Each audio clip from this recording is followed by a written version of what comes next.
गुनाह इंसान की जिंदगी को तंग करते हैं। मेरे नबी पाक अलैहिस्सलाम ने फरमाया, जब तू झूठ बोलता है तो तेरे फरिश्ते किरामन कातिबीन साइड पे होके खड़े हो जाते हैं। जब तू जिना करता है तो तेरे अंदर से ईमान निकल जाता है। और नबी पाक अलैहिस्सलाम ने फरमाया, जब मेरी कौम में नाइंसाफी आम हो जाएगी तो कत्ल भी आम हो जाएगा। और सुन लो, लिख लेना ये हदीस दिल की तख्ती पर।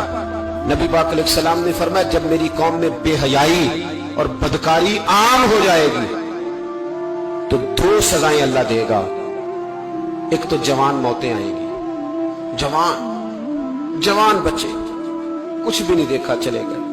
और दूसरी सजा अल्लाह ये देगा कि ऐसी बीमारियां आएंगी जिनका इलाज नहीं मिलेगा, ऐसे अमराज फूट पड़ेंगे।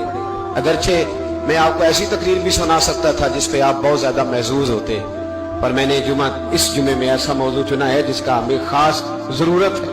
भाई देखे तो सही, कहीं ऐसा तो नहीं कि हम उन ऐबों में मुब्तला हैं। मेरे नबी करीम अलैहिस्सलाम ने फरमाया, जब तुम नेकी का हुक्म देना और बुराई से मना करना छोड़ दोगे, फिर अल्लाह तुम पर जालिम हुक्मरान मुसल्लत करेगा। और अगले लफ्ज उससे भी ज्यादा सख्त हैं।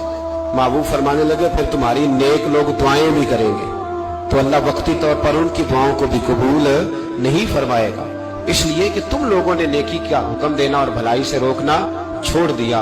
अजीजों याद रखो, जब गुनाह आम होते तो फिर हालात बदलते और लोगों को सजा मिलती है उनके गुनाहों की।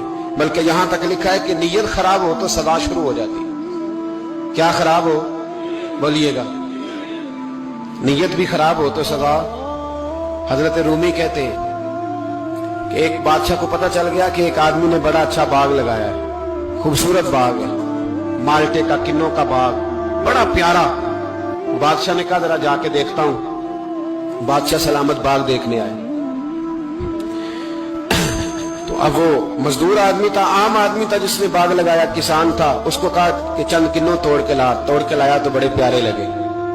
एक दो और लाया, खाए, बड़े मीठे, बड़े प्यारे, बड़े तवाना, बड़ा मजा आया। तो बादशाह के दिल में ख्याल आया कि इस पे कब्जा ना कर लूं बाग पे। हमारे यहां ना किराए पे दुकान देता ना मालिक, तो जब किसी गरीब की चल जाती है कहता है तू खाली कर, मैंने खुद डाल ली है। चल गई ना उसकी। हालांकि रिस्क अपने अपने नसीब का है, रिस्क अपने अपने नसीब का है। जिसको अल्लाह ताला चाहता है अता करता है। तो उसको कहा कि और तोड़ के ला। और दिल में ख्याल है कि यार इतना अच्छा बाग है, कब्जा कर लेते हैं। हमारी हुकूमतें कब्जा कर लेती है कि कोई चीज अच्छी लग जाए। अब वो किसान 2-3 किन्नों तोड़ के लाया, उसने खाए तो खट्टे निकले, तुर्श थे। कहने लगा तुझे क्या हो गया है? तो बंदा बड़ा साहिब दिल था, कहने लगा मैं तो ठीक हूं, आप अपनी नीयत से पूछे कहीं खराब तो नहीं हो गई।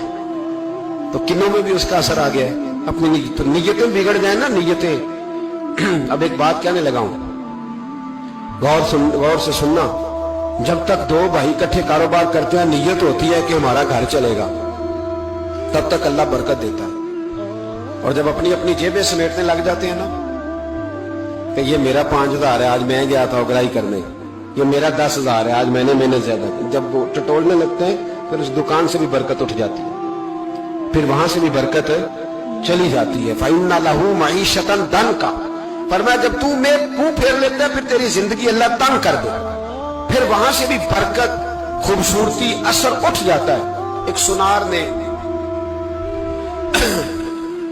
गली में एक यतीम छोटे से बच्चे को घूमते देखा तो सुनार बेऔलाद था, बच्चे को उठा के घर ले आया। 18 साल उस बच्चे की परवरिश की, उसको पाला पोसा, जवान किया।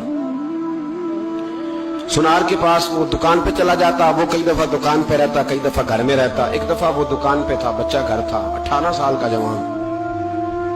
उसकी बीवी अकेली थी। वो जिसने मां बन के पाला था उसने उसी पे हमला कर दिया, उसका बाजू बुरी नीयत से थामा। बीवी चीखी, थोड़ी देर गुजरी तो वो नौजवान पैरों में बैठ गया, कहने लगा अम्मा पता नहीं मुझे क्या हुआ। शाम को सुनार आया, बीवी चीखने लगी, चिल्लाने लगी, कहने लगी आज अजीब बात हुई, जिसको मैंने जिगर का खून दे दे के पाला उसी ने गंदी नजर डाली। सुनार महवे हैरत है। बीवी का ख्याल था कि लाठ उठाएगा, डंडा उठाएगा, नौजवान को मारेगा, लेकिन वो रोने लग गया। उसने कहा आज उसने मेरा बाजू थामा है, जाने क्या किया है। परेशान होने लग गया, सजदे में गिर गया, कहा तू बताता क्यों नहीं? तो वो सुनार कहने लगा उसकी गलती नहीं, 18 साल के बाद आज मुझ पर भी शैतान सवार हुआ था। एक औरत आई थी, वो अपने बाजुओं में चूड़ियां पहनना चाहती थी, तो मैंने भी गंदी नजर से हाथ डाला था। रब करीम ने मुझे फौरन उसकी सजा दी। जिनके घरों में बेटियां होती हैं उनकी नजरें गंदी नहीं होती। जो बेटियों के बाप होते हैं, जो बहनों के भाई होते हैं, उनकी नजरें गंदी। और अगर तू टेलीफोन करता है, तू किसी औरत के साथ ताल्लुक रखता है, तो ये बात लिख ले, इमाम फखरुद्दीन राजी 1, अल्लामा इस्माइल हक्की 2, मुल्ला जलालुद्दीन रूमी 3, इमाम खाजन 4, इमाम जलालुद्दीन सुयूती 5 हदीस के उस्ताद और मुहद्दिस लिखते हैं कि अगर तू किसी पर गंदी नजर डालेगा तो तेरा घर बच सकता, याद रख नहीं बचेगा। इसलिए कि तेरी नजर किसी की बेटी को बेटी समझ, ताकि तेरी बच्ची का पर्दा कायम रहे। किसी की बहन को, ये क्या बात हुई कि तू जितना मर्जी गंद मुआशरे में फैलाता रहे तेरा घर बचा रहे? ये कैसे हो सकता? फइन्ना लहू मईशतन दंका, अल्लाह फरमाते हैं जिंदगी तंग हो जाएगी तेरे लिए मुश्किल। तू ढूंढता फिरेगा कि मैं मरने को जगह तलाश करूं। सच्ची तौबा करें, खरी तौबा करें। ये गुनाह इंसान को मजबूर कर देते हैं।